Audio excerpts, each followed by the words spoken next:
Let's talk about it. Let's talk about it.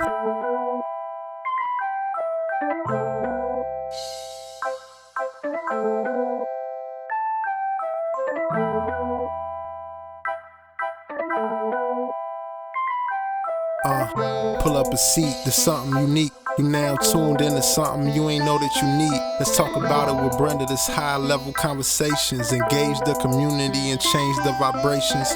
No more casualty, no matter nationalities. Let's have real talks and cut out all the fallacies. It's hard to change the circumstances being negligent.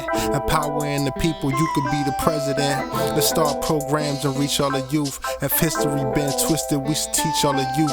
No more politicking, putting pressure on the politicians. We need legislation that'll change our conditions. Meet me at the round table and let's conversate. Make a plan to action, cause ain't no time to wait. Let's change the fate, cause it ain't no more go along. You can always tune in here to know what's going on. You got something on your heart, let's talk about it. You need to find a place to start, let's talk about it. Community and unity, let's talk about it. You got something on your mind, let's talk about it. Hello family, just quickly. This is a very important podcast today. I am in Atlanta, Georgia, and the hotel internet service is a little shoddy. It does stop a little bit throughout the video, but please do not let that stop you from watching the content of this video, because I assure you that you and your family and our community is affected by everything that we say. So please be patient and please continue to support. Thank you. Hello, everyone. Welcome to Let's Talk About It with Brenda Coles. I want to thank you so much for joining us on this beautiful Sunday afternoon on March 23rd. And I want to thank you for taking your time out, because you could have been anywhere else. So I want to thank you for taking your time out today and joining us. So thank you. I want to thank everybody that has been such a support with this new podcast, because once again, this is about bringing information that you can use. This is about empowering yourself. This is about learning how to be an activist for yourself. So just knowing what your rights are and helping you understand. So this is what it's really about. It's just bringing you the knowledge of what you need to know to empower yourself, your family, and most of all, your community, because everything starts with community. So we got to definitely remember that, and I'm going to tell you, I want to start off with something that's very important that I want to mention today. Being with the organization Win with Black Women, Joteka Edie is the founder. She is just such a awesome person just to sit and listen to, and the work that she has done with putting together such a strong organization for Black women. And we cannot let the fact of Black women scare us. I want to tell you all, I'm in Atlanta, Georgia, and I want to tell you a story that happened today. I was in a Dollar Tree, and I walked by a Black couple, and they wasn't a couple; it was actually a father and daughter.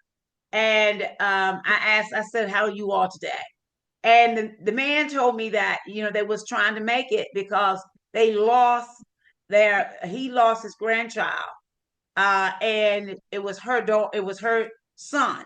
They just lost him. He was only a couple of years old. He needed a heart. He needed a heart transplant, and because the Medicaid had stopped, and this is still on Donald Trump. While we right now, this is what we're talking about: death of a child here in Georgia.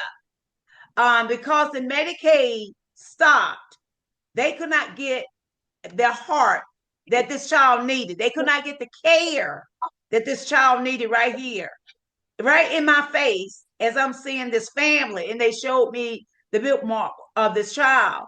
And I was so saddened by this. And then I talked about, this is why we have to start voting for our interests. This is why we got to start looking out for our interests. And I talked about the election of what This is what Donald Trump is doing, and there's going to be more of our Black children that are going to die.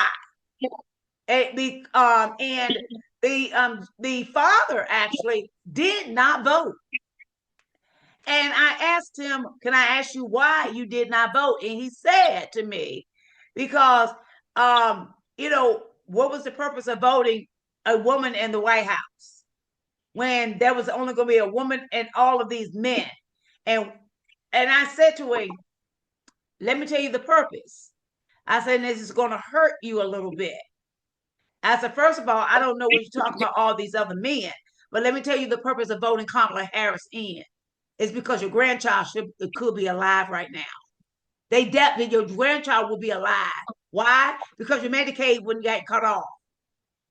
The care that your grandchild needed to live, your grandchild should be living. And he cried. He stood there in Dollar Tree today and cried.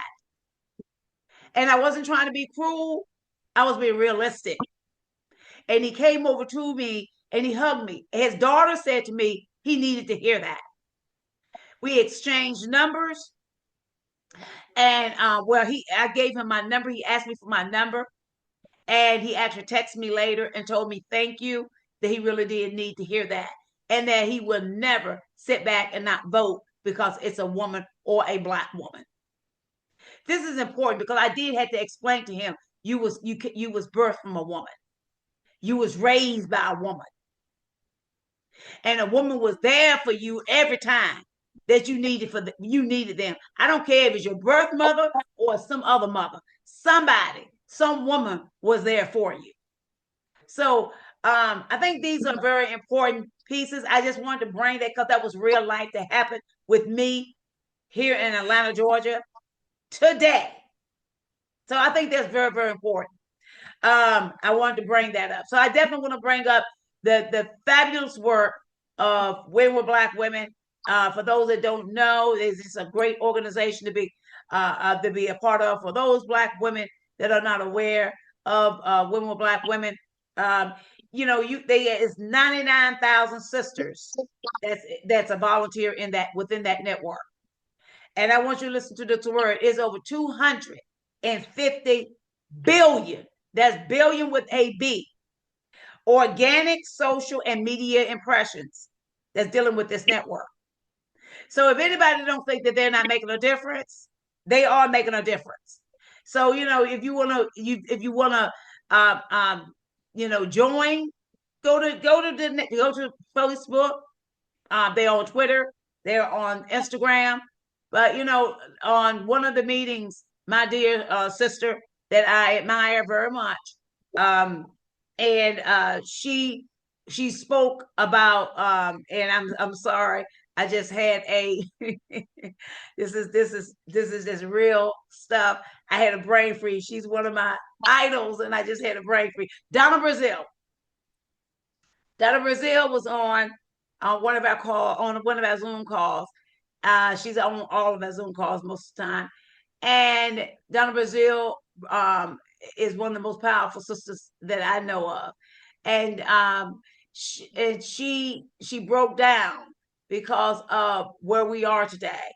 We talked about Washington, D.C. and what's the mayor, the beautiful mayor of Washington, D.C. was also a part of the Zoom call and talked about how they took away, have taken the Black Lives Matter Plaza.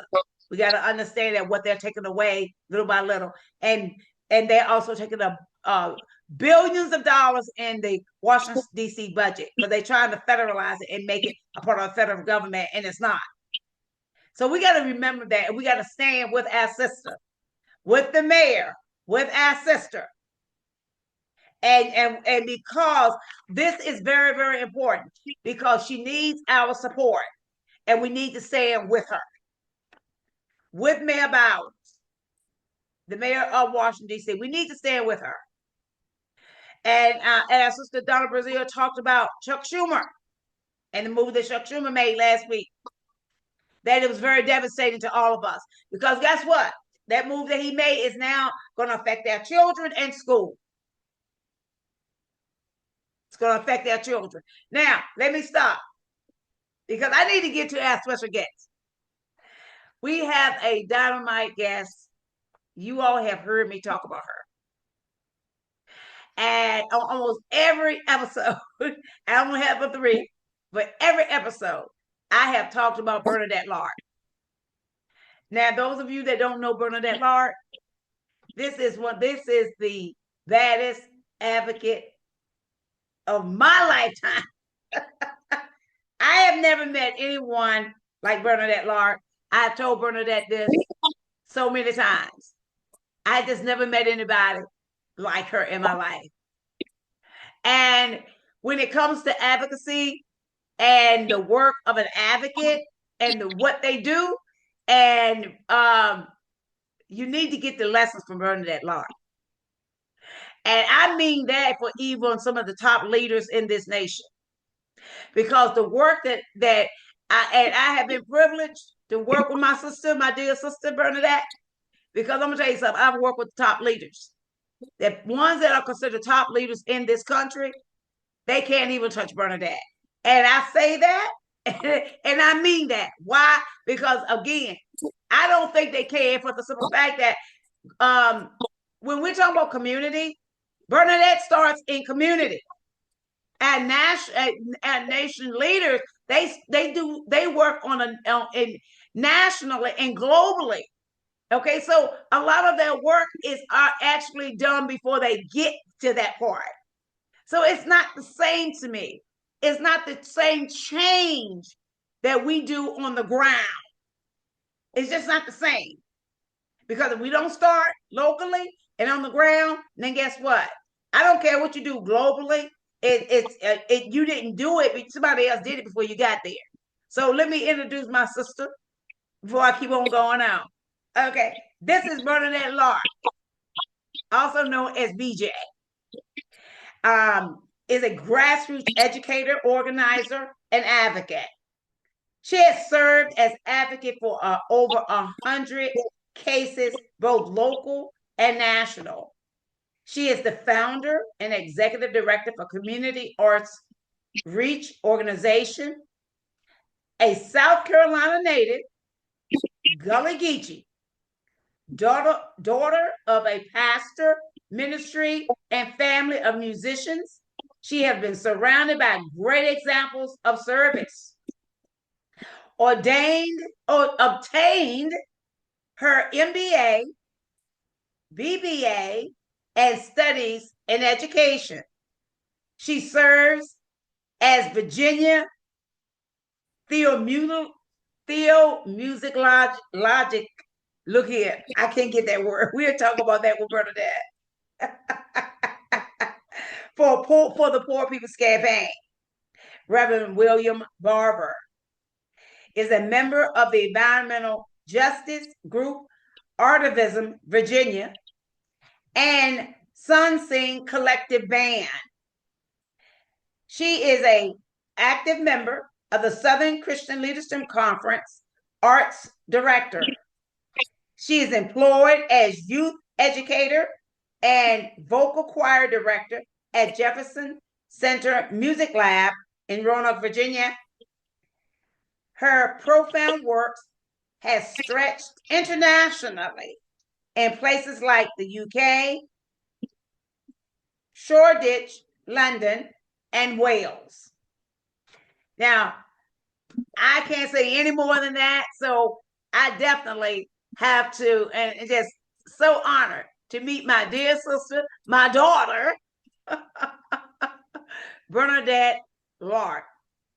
Hey, Bernie, how are you, hon? Hi, Ms. Coles. I am humbled and honored to be able to serve, and just hearing the intro of tonight's episode or today's episode, it speaks so profoundly to why lifting up other people's voices matter. I know we're going to get more into that as the night of this conversation goes on. I would like to uplift the Roanoke Democracy Center here.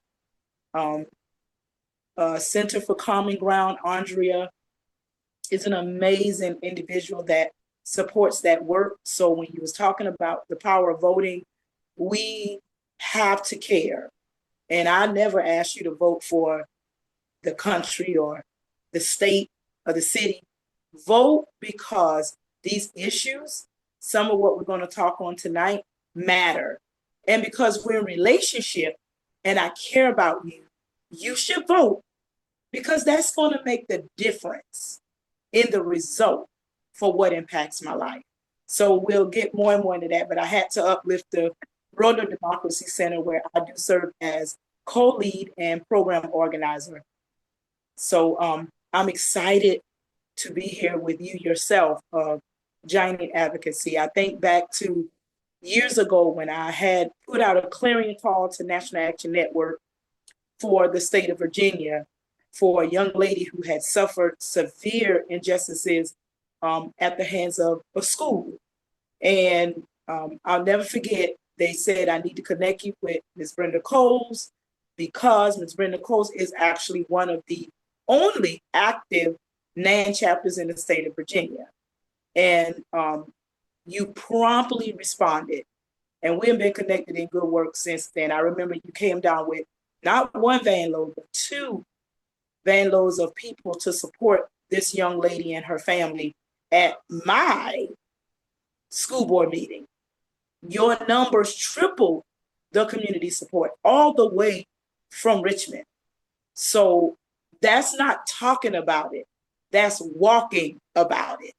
And that's how we know each other in this work. So I can go on and on and on about the blessing in our paths crossing in the vein of advocacy and the works before us.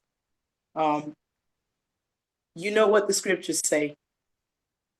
Many are called, but few are chosen.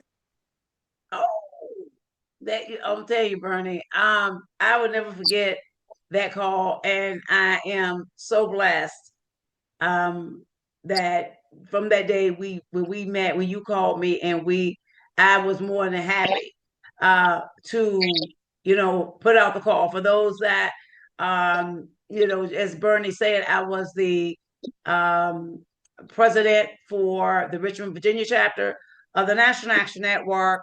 I started the chapter here in Virginia. It was the only chapter here. And of course, I am no longer the president, and there's no longer a chapter here in Virginia.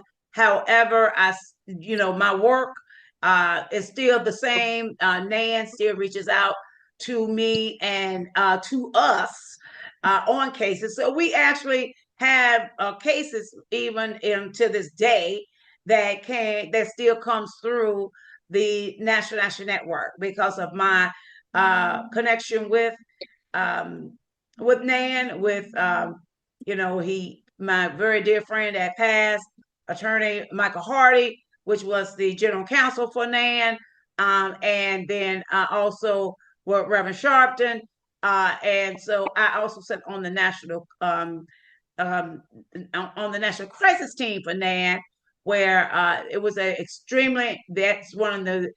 is probably the most extremely important position within the organization as far as for those that are calling in and having issues. So it was true. It's always going to be a pleasure in any organization that I am affiliated with or working with. But moving on, I just want to give everybody some background, because I never really did introduce some of the other work that I've done or my affiliation with national leaders. And Bernadette bringing that up, gave me the opportunity to do this, to fill you in on my connection with Reverend Sharpton and Reverend Jesse Jackson, or any of the other national leaders that I have had connections with. But anyway, what is very important for this tonight, and what I want to talk about, is, as I said, with the amount of work that Bernadette has done. I want to talk about a lot of the cases. I've talked with you all about a lot of the cases that we have dealt with. Bernadette is just an excellent person to talk with about, because she has been in the forefront of a lot of everything that we have done, especially within the past number of years that we've met. Bernadette is right there beside me, behind me. She's in front of me, whatever the case may be. It's not a power grab. It's about getting the work done. And Lord knows, can nobody get it done like Bernadette. So, Bernie, let's get started. I know there's a number of cases that I definitely want to talk about, but I want to bring up a very important case that I think people need to hear about a little bit about. And do you want to start with?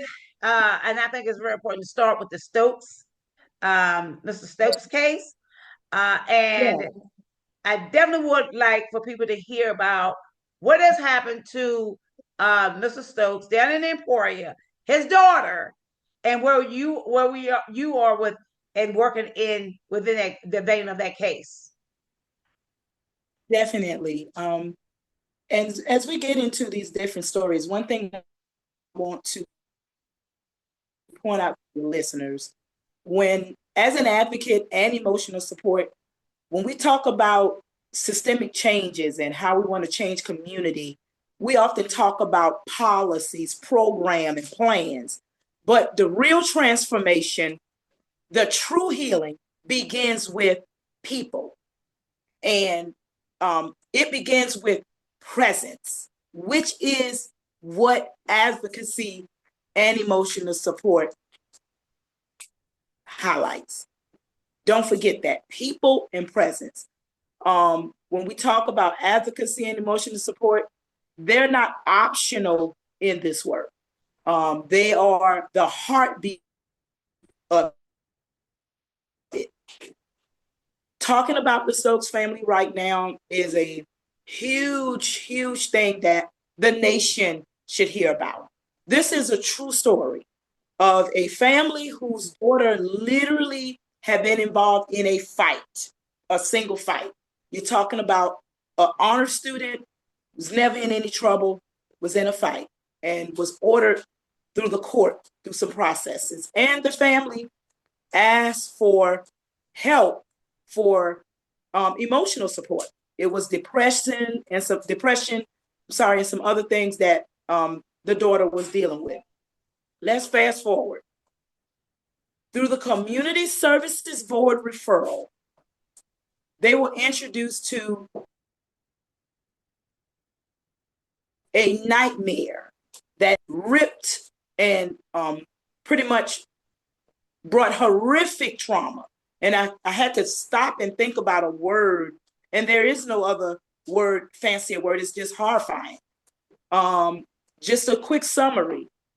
Through this counseling for this particular family, the daughter passed away, and the counselor, in less than 24 hours of this daughter's death, filed for custody of that child. Of course, the license for counseling for the state of Virginia had ruled the actions of the counselor in violation of the policies and processes that they should keep in good ethics and integrity. That was violated. However, really didn't make a difference because it did not bring this child back to the family. And so when you hear the story of Mindy Tiller has two sons, and those two brothers have been torn apart at the hand of systemic failure. One child was given custody to the family by the Department of Social Services. So they were well aware of this family. They were well aware of the children. They were well aware of so many elements, and still there has been a huge systemic failure. We are currently making a clarion call for justice still. Reunite these brothers, bring those children back home to their families where they should have been all along. So that family, as Ms. Coles pointed out, they are in Emporia, Virginia, Greensville County, and it's a fight for justice. Not a fight in violence, but a fight when it comes to emotional. It's a toll on this. When I use the word fight, I'm speaking from that perspective. But they are seeking justice. And justice delayed is not denied. And so that's why we're not giving up. And I just want to add that we know, Bernadette and I know the time that the family have fought for justice for this for their daughter and for the child to get their family member back into their care, and like Bernadette said, the toll that it has taken on this family it's is horrendous. So we do want, and this is a clarion call because this is something that the nation should hear about. When you have a loved one, your child pass away, and then you have a non-family member that files for custody of the child, and this should not happen. Where they are granted a custody and they have the child versus the family. There is no excuse for it. So, and Bernie, I want to thank you for bringing that because, of course, we know that is so much deeper than even that of what has happened in the case of the family, and that something has to get done. And Bernie, I want to shift a little bit because I'm going to move with these cases. The most traumatizing. Oh, you're fine. One of the most traumatizing things I think the public should know is during the advocate support, which does require fact-finding as much as possible, evidence to help these families support their path to justice, we discovered the counselor had been signing on as a parent and guardian while the daughter was still alive and well. And the most dangerous part about that is to know in order for someone else to become the guardian or parent of your child, either something horrific happens to you where you lose custody or you die. It's no other way that can happen. And so to know that there are documents where this person is bold enough to sign on as that relationship while they're supposed to be focusing on the client getting better and healthier and their well-being is sickening, because this is a vulnerable individual seeking to recover and get healthy. And meanwhile, here you have someone that's wanting that close relationship with the child. And what I am standing by is my statement that dual relationship in this case is very, very, very dangerous. Very troubling. Because whereas the counselor is supposed to be wholly focused on the client and the client's well-being, it's impossible to do when you have a desire to become that client's child's guardian or parent. Who would phantom that would happen for the family seeking help through the system for their loved one? And like Ms. Cole stated, it's so many more important details to look at with this family's case that we have been really just pounding the pavement, boots on the ground toward justice for Mindy Tiller's family. Absolutely. And Bernie, and I'm gonna go to another horrific case that we dealt with that was happening for a while, and not just here in Virginia, but also we had a case in Utah. I believe it was Utah. Florida had some cases which were hanging cases where police were stating that these Black men that they were found being that was hung, that they was committing suicide, which is a bald-faced lie. And there was a case in Roanoke, Virginia, which that's also my home area. And and that's where Bernadette is actually located. But there was a case, and Bernadette, I want you to talk about it. But what was so disgusting about this case to me, more disgusting than anything, is the footage from the police cam of talking about when they was walking. We walked that track of this young man where he was found hung, and there was no way he could hang himself. No way. But what was on the police cam of how they was denigrating this young man that was dead, and had in my opinion, only had a little limb that was put around his neck. Bernadette, can we talk a little about that case that we were working on, and how we was just disgusted by the police? Yes, that's the case of Israel Jackson. And as you mentioned, when we arrived at this particular address on Plantation Road here in Northern Virginia, one of the staff or owners or whatever relationship he was at the store, he let us know how disturbing it was that they were never questioned. You have a body found behind your building, literally at your building, and no one bothers to ask any questions to the people who are there every day working. It shows how careless and non-caring this case was. As Ms. Cole stated, it's facts. On their body cam, you hear jokes being made about how he obviously changed his mind. His shoes are left behind the building. We actually bagged those items and took them to his family. It was just very, very sad. Israel Jackson, we still lift him up in light and love. We lift his family up in light and love. His family, since then, one of the lead advocates for justice for him, Miss Willow, she passed away, but I know his mom, she checks in with me here and there. We have mutual friends that live here in Roanoke, Virginia. And I will say that Israel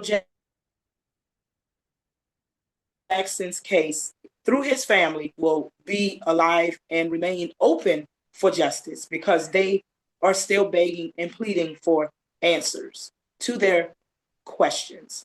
So as you said, this case, the neat thing about the address is there was a bill passed about lynching. So the address that Israel was found at was on Plantation Road, at the very address of the bill number for the lynching bill that was passed. And so though someone say, oh, that's just circumstantial, that's a little bit paranoia, you can call it what you may. This was a healthy young man working 2 jobs with no explanation on why he was found on the ground with something tied around his neck. Absolutely. He's sitting on the ground. We actually saw the body, and he was sitting on the ground. So, these are cases, like you say, like Bernadette is saying, these are real cases. These are real people. And this is what advocates like ourselves do. We are actually on the ground. I can't say about everyone's an advocate, and you're an advocate in your own way. Everyone is. I can't say that you're not an advocate because you may not be as directly involved in the family or the cases as Bernadette and myself may be, but it doesn't mean that you're not an advocate. My point is everybody got to do something. We all have to do something. We got families that are suffering every single day. I want to go to another case that was also, this was a case that Bernadette, I want you to talk a little bit about it, because it was just a case that recently that was just resolved, not that too long ago. This was another case that actually came through the National Action Network. Young lady out of New Jersey, driving down, and I talked about this a little bit in my last episode, but Bernadette and I actually worked this case, and the case was resolved. So I want to talk about how that got resolved, but how we were able to, call the officer out on what he did to this young lady, because she was traveling in from Jersey to Virginia Beach, Virginia, to see her sick child in the hospital. And the officer had a car that he had stopped off to the road on the right side. And as she passed, not realizing she needed to merge left, he stopped. He on his radio again. I heard the tape. And so have Bernadette. We have heard the tape. We have heard what the officer had to say. He was finishing up with that particular stop, but pulled off and said that he see a car with New York tags, and he was going after because he gave the tag numbers. And when he stopped her, she gave him everything he asked for, and he told her, you didn't yield to the left. And she told him she apologized. She apologized and said, officer, I do apologize. I'm, from another state, and I did not know. And that's when everything just went left with this police officer. Bernadette, I would like for you to pick it up from there of how this young lady was treated and how she was dragged into the police station by Virginia Beach. And Virginia Beach got and let me be very clear, Virginia Beach got a major problem with Black folk. I'm telling you, Black people, you better stay out of Virginia Beach if you don't think there's something that's wrong down there. But Bernadette, let's start with you pick up from there, and then I want you to also talk about how that case has been resolved within the past we'll say, I think 4 or 5 months or so. Yeah. But if you could pick up from where I left off. Yeah, so this conversation tonight is very important for listeners to understand that many people, if not you, just realize that many people are carrying the pain and trauma and burdens that we just can't see.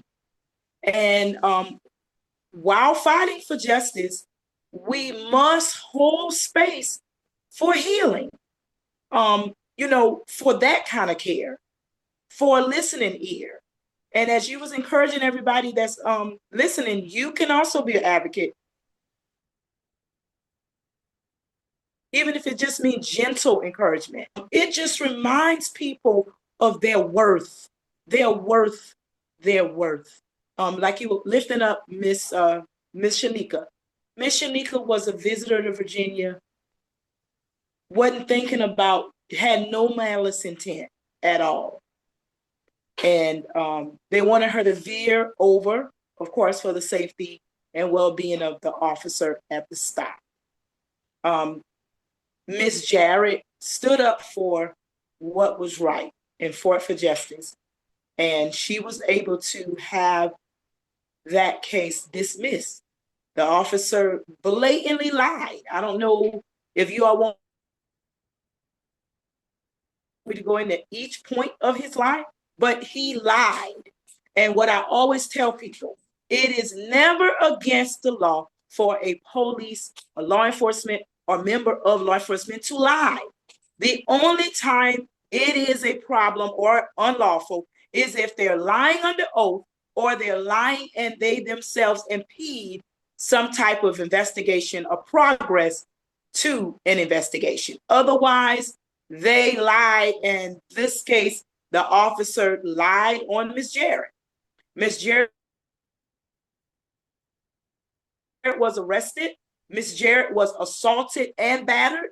Miss Jarrett's car was actually driven with her mother in it by another officer who profusely apologized for the actions of the other officer who arrested Ms. Jarrett. And so Ms. Coles was telling us something about Virginia Beach that I want to really, really tell you all a current situation. There's a man named Alan Phillips that acknowledged to shooting a woman of color.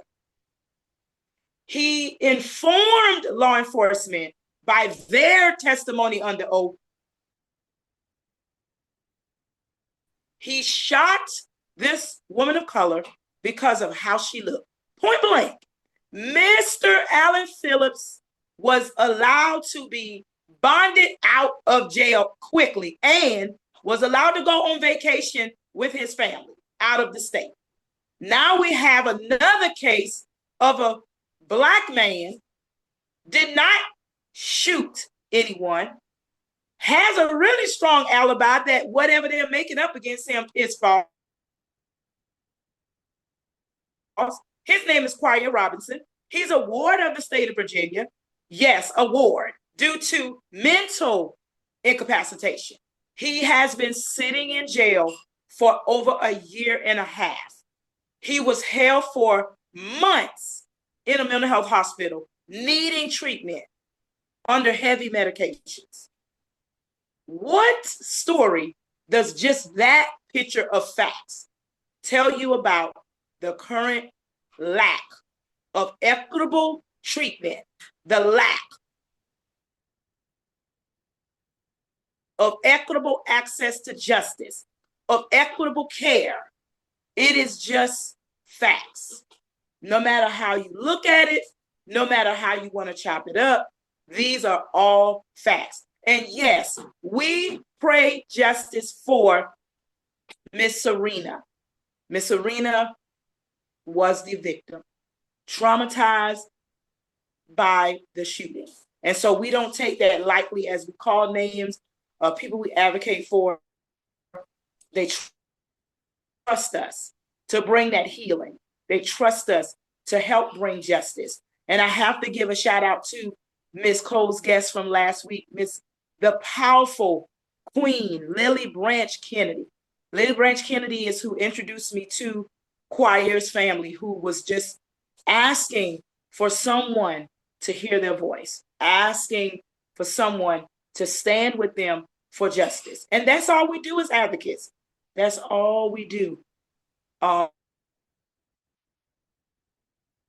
We can't say that because before we get over one trauma, another trauma occurs. And I'm talking for me as a mom.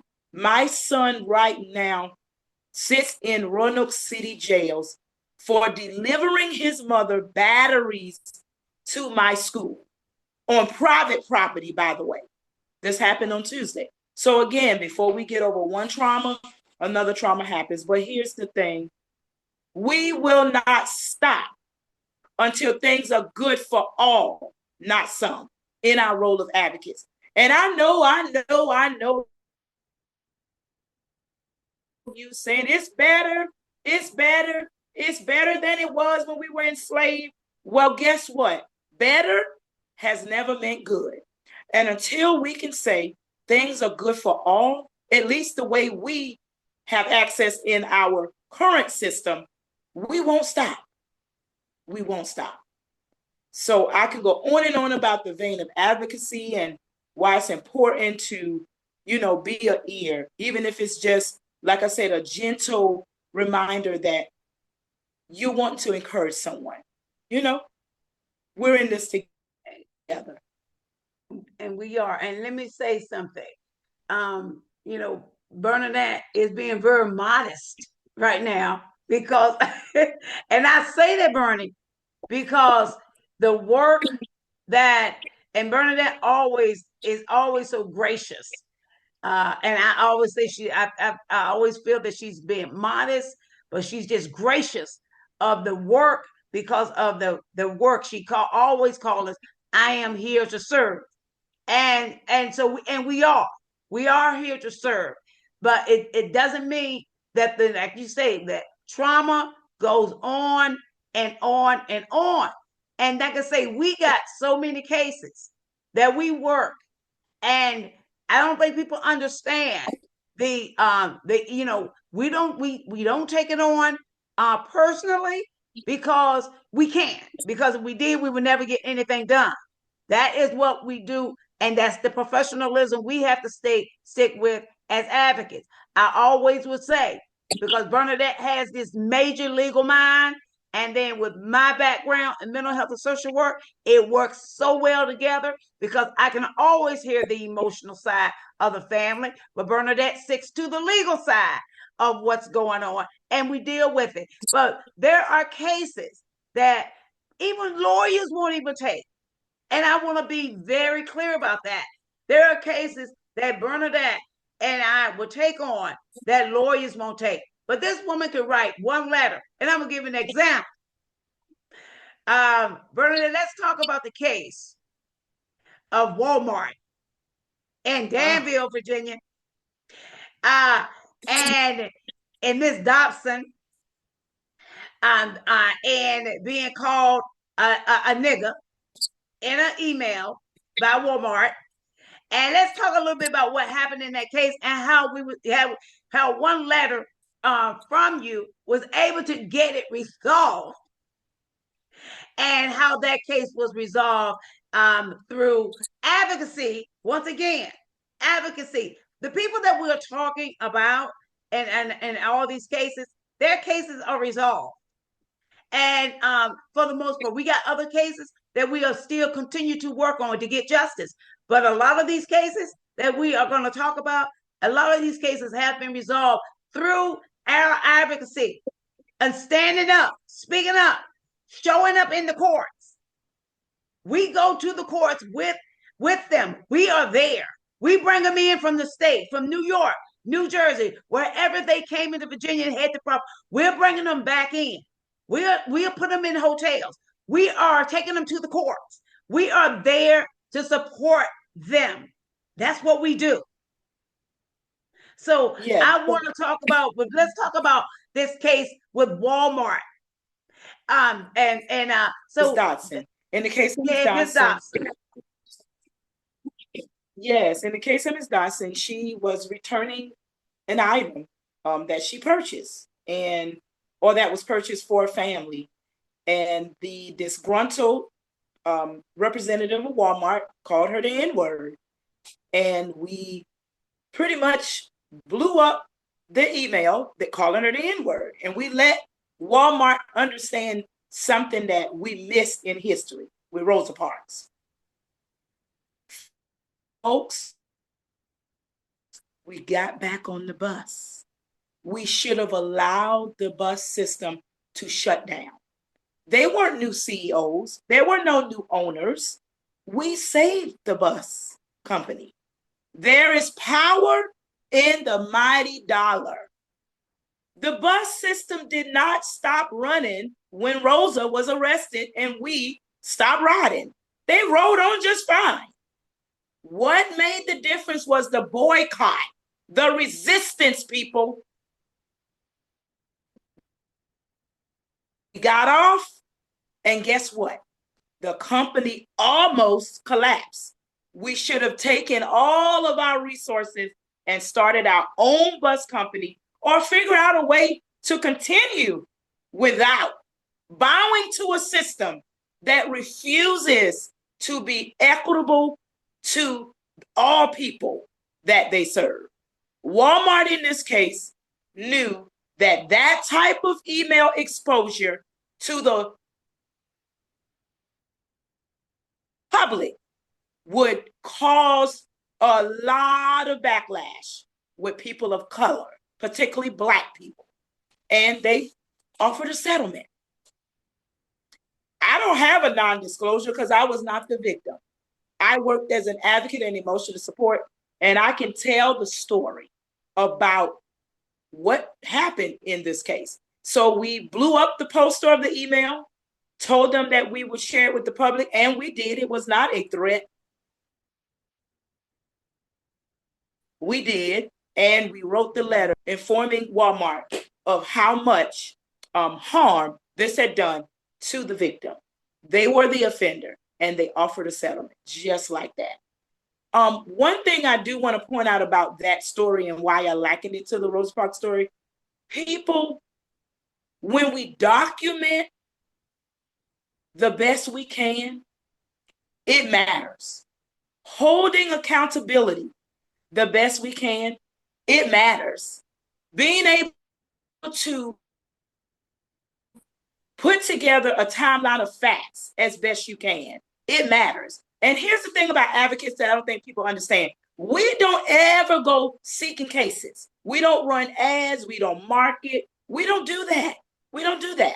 Because what we know as advocates is some people probably never want to deal with it. That's their way of dealing with it. Somebody else might want an apology. Good for you. Another person might say, I demand apology. I want this person punished. It's actually the right of the victim to determine where they at in the framework of justice and where they are in what they're seeking to make them whole. To each individual, it looks very different. And so we don't ask to help you. We just want to be here. As I said in the beginning, many are called, but few are chosen. This is a heavy mantle of access to justice. When families come, it does require a set of skills, like Ms. Cole spoke about. You have to have the bandwidth to know and the fortitude to receive what these people are bringing. And all of them are simply asking to be made whole in the way that suits them best. They're asking for accountability most times. They're asking for justice most times. They're asking to be heard. They're asking for the story to be told in a way that they just need help telling it. And so that's what advocacy is all about. One thing that I learned from my dad as a pastor and my mom as a missionary is to always, always be thankful. When people can come to you and gifts and talents that you've been anointed to carry can help someone along life's way. I have to sing it out in the way my grandmother would. If I could just help one somebody as I travel along life's road, then my living shall not be in vain. If I can just help somebody with a word or a song, then my living shall not be in vain. That's amen, sister. Amen, sister. Amen, amen, amen. And this is what I'm talking about. You know, when you are working, when you are a child of God, yes, and you are working to help people because it's coming directly from your heart. This is what we do. This is exactly what we do. Now, I want to add something real quickly about what Bernadette said when it came to that case with Walmart. What was very upsetting to me is that Ms. Dodson, one thing that I asked of her is that, and Bernadette, both of us did, we needed to come to the table with Walmart so that Walmart can make a change. Make a change. So that was our ask of Mrs. Dodson. Because, see, the reason why I say that is because Mrs. Dobson is going to be on the call with the attorneys, even though that we are there as her support. She's going to actually be on the call. But it was so easy, as in most cases, unfortunately, that once they start making an offer, you kind of forget what's the big picture of what's important. You come for help. And we are there to support you. And one letter that Bernadette wrote made the difference for them to respond. And we are there as your support. But we're saying to you, this is what we're asking for you to do, and for justice, not just for you, but for anyone else that's going to be dealing with this with Walmart. But she accepted the settlement, and in our opinion, she could have got a whole lot more, unfortunately. But she accepted the settlement that she accepted. It wasn't a bad settlement. It's just that she accepted it, and she accepted it too quick. Um, and and the other thing that she did not ask for is you are to come to the table so that we can ensure that there will be some changes within Walmart. So as I have always said, do you want to add something, Bernie, to that? Yes, and I know I said a lot, but not a lot, referencing the Rosa Parks story. You know, a lot of people, if you ever listen to the story told by Rosa Parks, we go to Montgomery and we, parade around the museum, much about the tourism of Montgomery. But like Rosa said, after that stand, she never worked again in that community. She was blackballed. She was scrutinized in such a way that she had to move away. Mm-hmm. So all paying attention to the truth, not these stories that sound good and tickle the ear, but the truth by itself. And the truth is, we can make such a difference in these systemic problems because most of it stems from systemic failures. A lot of it, even from the beginning of today's talk, how that family had a failure on a systemic level. I believe every single family we lifted up in advocacy tonight, you can see the direct connection to systemic failure.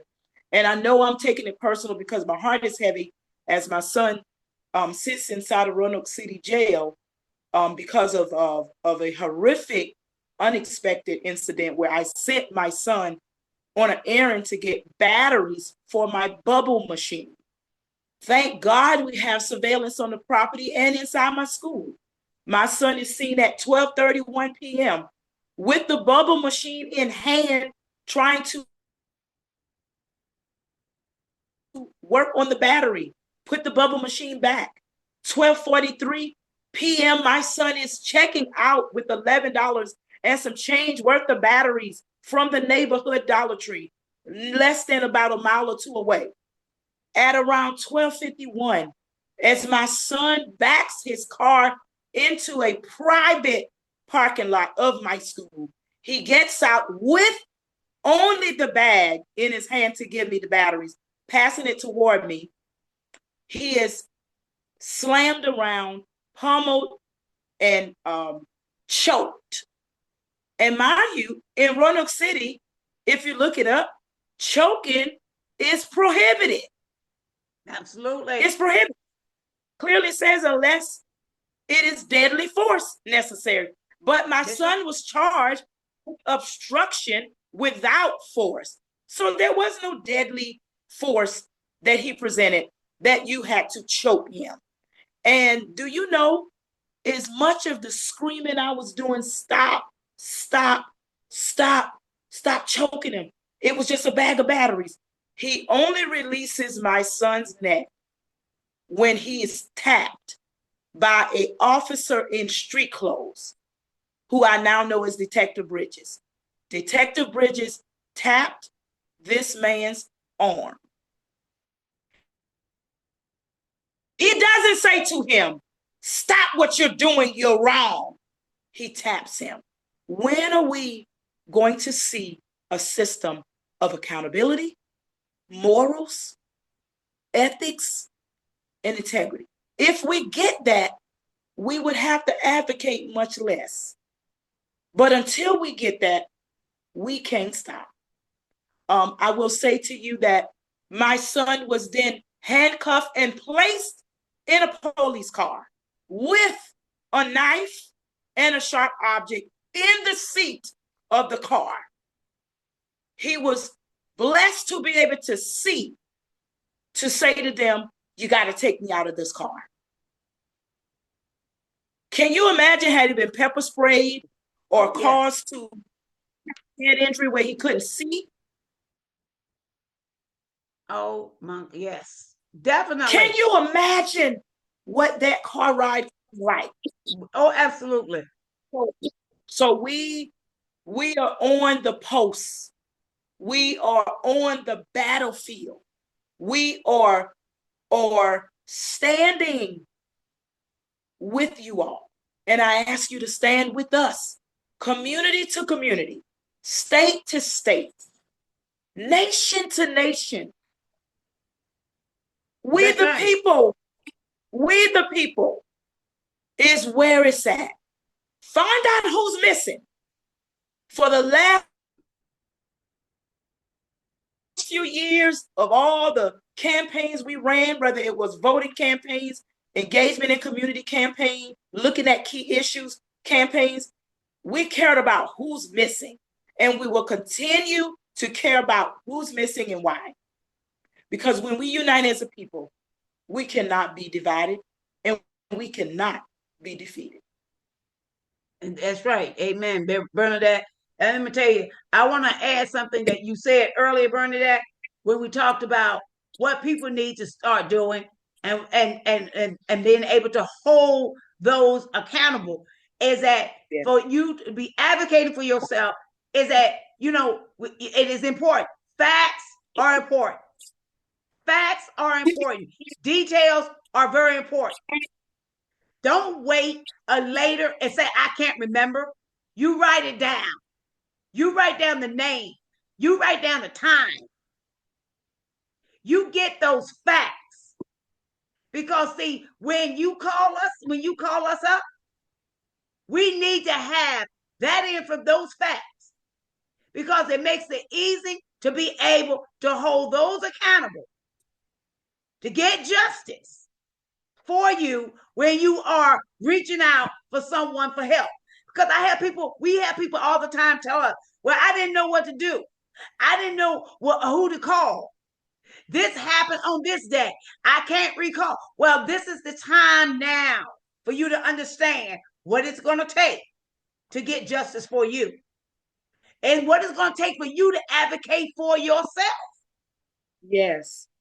Yeah, we have cases where we have employment discrimination. We have harassment in the workplace.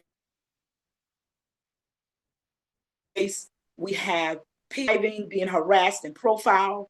I myself was on the cover front page of our local newspaper not months ago, where Governor Youngkin had put out the Blue Line initiative, where he sent state police to partner with local police in certain communities, and these communities were targeted. And I happened to be one in the midst of the stop. The woman's name is Kelsey Horner.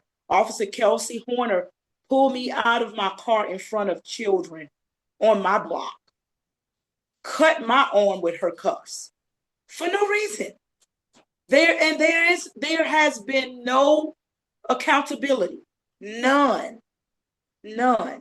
And so I understand the vein of advocacy and the purpose. And as Ms. Coles was strongly advising, and you should take that advice, not just for you that are listening, but if you know an individual that is even going through something, tell them to document as much as they can.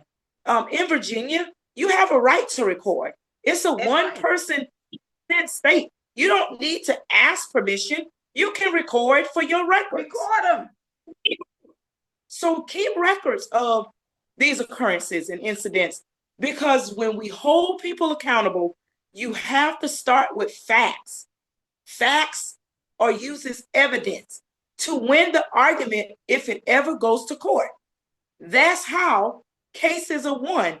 And yes, I know that there has to be a shift in our elected legislators who place these judges in places. We need new judges because we need access to justice, not just filling up the prisons with Black and brown people. We need real reformative justice, the kind that comes through transforming community, working with the people. And that's when we will see a systemic overhaul. And I am one of the people that don't say the system is broken. No, it's not. It was never intended to work for all. It was always made to work for some. So no, it's not broken. We need to just let it, what? Let it collapse so that we can build something on a foundation of love, something rooted in a place of morals and ethics, not something that is a piece of parchment and indoctrination that was meant by men who didn't even think all people were human and equal. We are better than that. We are better than a piece of parchment. We have love. We have community. And upon that, we can make policies and laws and elect people that we want as leaders and begin to see the change that we need, not that we want, that we need.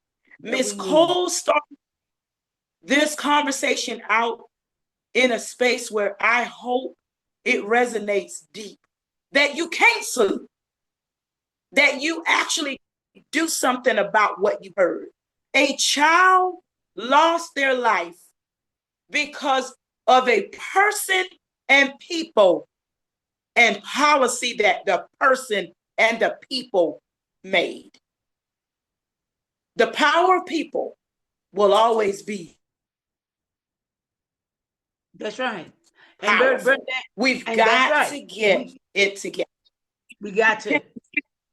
And Bernadette, I want to bring something up really quick that not only hit you personally, but at elderly people going to understand what the states, not just in Virginia, but this is nationwide, what we have fought for elderly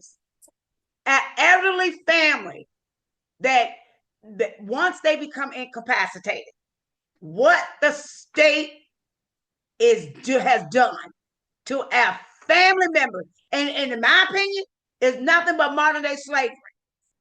Yes, behind me is, in my other words, yes, we're having to sell. They're literally selling our loved ones. Yes, true story. Behind me is a photo of my husband's mom, Miss Novella, and Miss Novella fell at the hands of injustices. She matters. She suffered schizophrenia for years, even in her young 20s. And so the community who served her should have known her. And my husband, of course,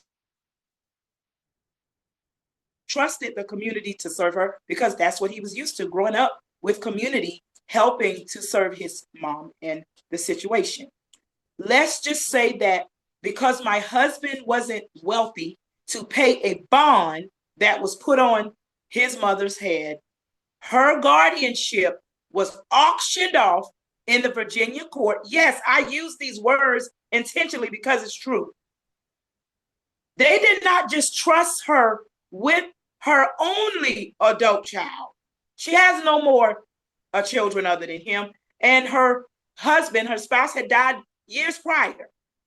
No one contested him from being the guardian. But because he didn't have thousands of dollars and knew nothing about being bonding his mother's life, they gave it to a stranger, an attorney named Stephanie Cook. Very, very, very dangerous individual in community. And a Mr. Ross Hart. Very, very. They did not take care of this beautiful woman. And I will forever advocate for changes in laws. That should never happen, ever. No one deserves a stranger to tell someone who they can and can't have visits from. How dare you? And the fact that you won the auction and the bid because the courts allowed you to take guardianship of someone you didn't know, you didn't care for. They couldn't care for this person because they didn't have the bandwidth to show the love and care that Miss Novella required. And so her light shines bright in the path of advocacy. We've since taken on case after case where people heard about the story that was ran by Parker King.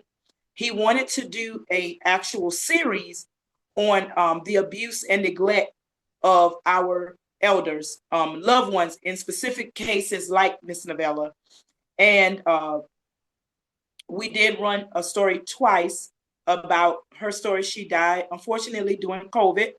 And so that made things even more burdensome on my husband and his family to get justice for Miss Novella. But Ms. Coles knows we will not stop. These are real people with loved ones that truly care about them. And a lot of us are sleeping on these policies until it hits home, and then you ring our phones off the hook because you thought you were the only one. So don't take lightly any of the stories you heard tonight, because it happened to them. Though we dare not want it to, it could happen to any of us. Wake up, go vote, get engaged, be encouraged to someone going through. Log and journal and write and take notes and keep evidence, because we need to advocate first with self and then for others. Amen. Amen. And Bernadette, I want to add to the fact that, like Bernadette was saying, we have worked other cases, many other cases of the same type of a situation. And there was a big story in the Richmond Times-Dispatch a couple of years ago. I'm not fond of the Richmond Times-Dispatch, but they did do a great story, and it's called Unguarded. And it talks about these law firms that are connected to the circuit courts. And these are specific lawyers that are in that courtroom doing the bidding. And once the family cannot pay, those law firms bid on your loved one's head, as Bernadette stated, which is extremely true, because I know quite a few people this happened to, because they had no idea when they had to pay out $25,000 or $15,000. And if you don't have the money right then and there, those lawyers, that is a part of this scam with the circuit court. These lawyers then put a bid on your loved one, and you will not see your loved one. Now, the way it's supposed to be set up is that you are to have visits and still visit with your loved one, but that does not happen. They lock your loved one up, as they did with Miss Novella. And it was months and months and months of Bernadette finding, calling, and finally locating her, as we did with other families, as we did had worked with other families, and locating that family member. And the conditions in which your loved one are living in, the conditions in which they put your loved ones in, is unimaginable. One of the most cruelest patterns of this misconduct is they restrict your visits, which is inhumane, because everyone should have a right to visits unless you are, I guess, like a restraining order or some type of protection order, which doesn't exist in Miss Novella's case. There were no such orders, but yet the guardian and the hospitals and the care facilities work along with the guardian to block visits. How inhumane is that? It's like you took the person out of their home, out of their community, and now you block them from their loved ones. And the reason is their loved ones know the conditions that their loved ones should be in. And I did report to the state that she wasn't cared for. And I can tell you, when they finally decided to take Miss Novella for medical help, even according to their records, it was too late. How is there no accountability to that? That shouldn't have a statute of limitation because it's a crime. I'm not worried about the lawsuit. I'm talking about the criminal aspects of treating someone this way. Georgia Newsom, where's Georgia? Miss Cole traveled down to Roanoke with that family. Same situation. Miss Georgia was ripped from her home by Stephanie Cook, who was the court-appointed guardian. Very similar situation. Lies were told. Miss Georgia was hidden from her family, and they contacted her when she died. Same thing for Mama Novella. They called my husband only to let him know she was gone. This cannot be the policy that we allow the elected people to make. Get them out, and get them out now. If we want to save our community and actually show care, vote them out. Vote them out. Now, we got an election coming up, as I talked about. We got the people that we have. I want to make this very clear. We got Winston Sears as the Republican, and they are and as on one of my shows I talked about, they are going into the Black colleges and universities, the HBCUs, which they do not support, and they do not doing anything with, which are losing funding, but they're going there, and they are with these young people that maybe that are not politically savvy, that don't know what's going on. They're tricking them to sign these petitions. We got to be careful about that, because they're using our young people, once again, as young Black students is what they're doing, as young Black children.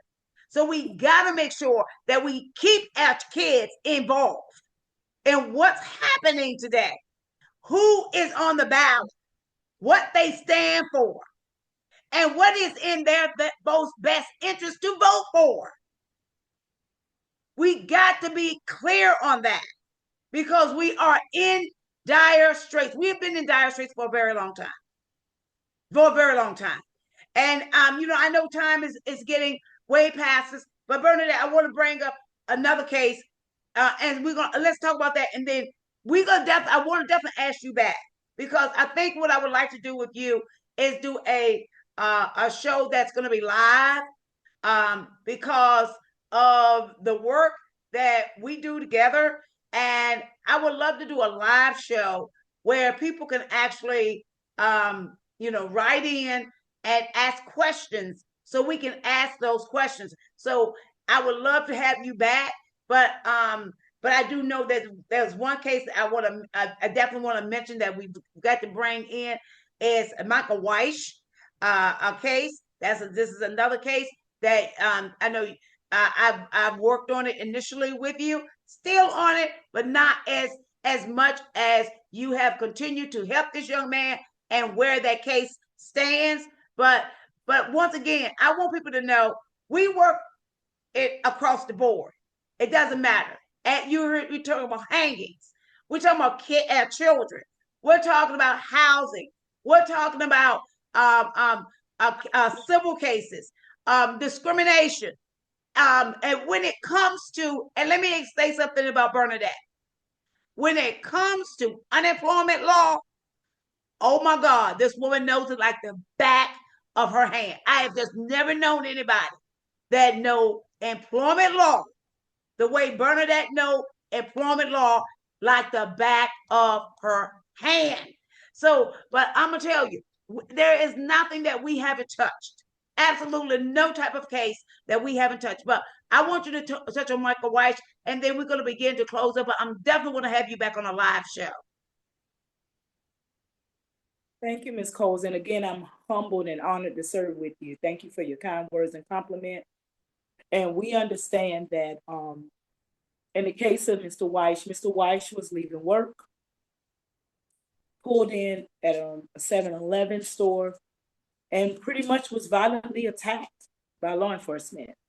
Mr. Weiss' case does set a precedent because he has a, I won't call it decent or sizable offer for settlement, but they're offering settlement in this case, particularly Mr. Weiss. Mr. Weiss demanded justice in a criminal aspect because he felt like, had I done the very same thing to someone, I would be imprisoned or incarcerated for my actions. And so again, that goes back to what justice looks like for the individuals and how our heart goes out to Mr. Weiss and his family for all the trauma that he has endured at the hands of these ignorant, unethical, uncaring people who broke the law. One of the things I want to say to your listeners as we really, again, go back to the top of the talk and how you pointed out some powerful reasons why we must engage proactively. And voting is one way that we can. So in this very moment, we stand not just in resistance. I know the entire talk tonight, you're going to have so many people saying, well, that's resistance. That's resistance. No, we don't just stand in resistance, but in power. Amen. As right. A able Black American person, our voices must rise louder than fear. We are rooted in truth, justice, and unity. We're not asking for permission. We are reclaiming space, demanding equity, and building a future where our children thrive, not survive. Amen. Let me tell you. Well, Bernadette, I'm going to tell you something. This is why I say this woman has been an inspiration even to me. And I cannot explain to you all enough of the work that Bernadette has taken on, and what Bernadette and myself have taken on, and the people and the changes that we know that we've made within the community. We're going to always talk about that the community first. I want to thank Bernadette, and like I said, I'm definitely going to have her back for live because people does need to call or write in and text us and ask questions, because it's nothing like being able to get some of those answers that you do have, or those that are in crisis that that want to reach out. Now, you can always reach out to me. I am my phone number is even online. It doesn't matter.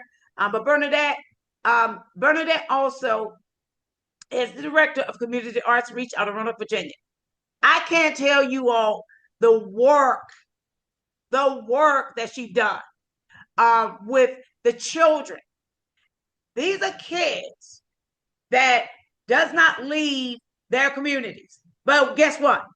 Bernadette, every single year takes these kids to Washington, D.C. Bernadette had taken these kids on a cruise. The work that she does with our youth, our children, the money that she puts out of her pocket. So I'm going to tell you right now, there is just nobody in Community Arts Reach. Let me tell you, any of those that are in Roanoke, you need to support Community Arts Reach. Again, I want to thank Brimlow. Brimlow is who put together the opening of this podcast. Brimlow works with Bernadette at Community Arts Reach. That young man is so terrific. I mean, not just his music and being able to put together and in writing music, but his artistic, he is so just creative. I could go on and on. I am going to be having Brimlow on this podcast as well, because we got to support and highlight our youth. I want Bernadette to be able to talk about community arts reach in the world. Every year, Bernadette does a nativity story in December. Every year, she does a fantastic stage production of the nativity story. Every year, all of these youth, she got the youth so involved. And she has invested into these youth, into these parents. And this is what it's about. So you didn't just hear somebody that is just talking about the cases that we work.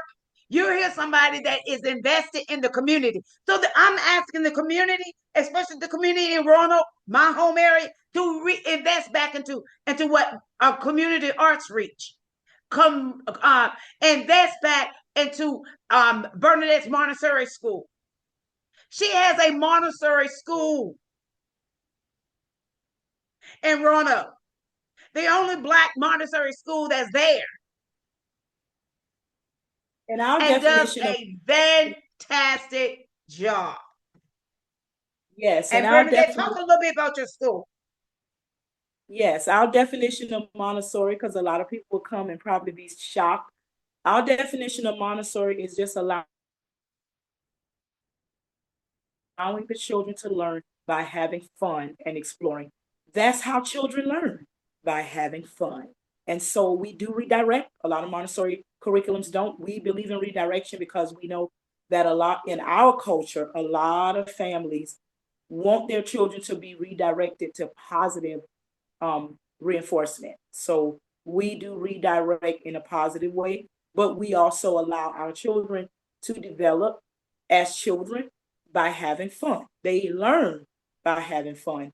If you want to learn more about our organization, to donate, follow us and see our programming, all you have to do is type in the word community arts, which is plural, reach.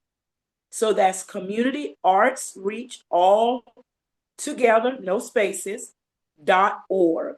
communityartsreach.org. Follow us on our page. You can find us also on Facebook, spelled the same way, Community Arts Reach. I founded this organization about 10 years or so ago because when I moved here from South Carolina, I needed a lot of culture.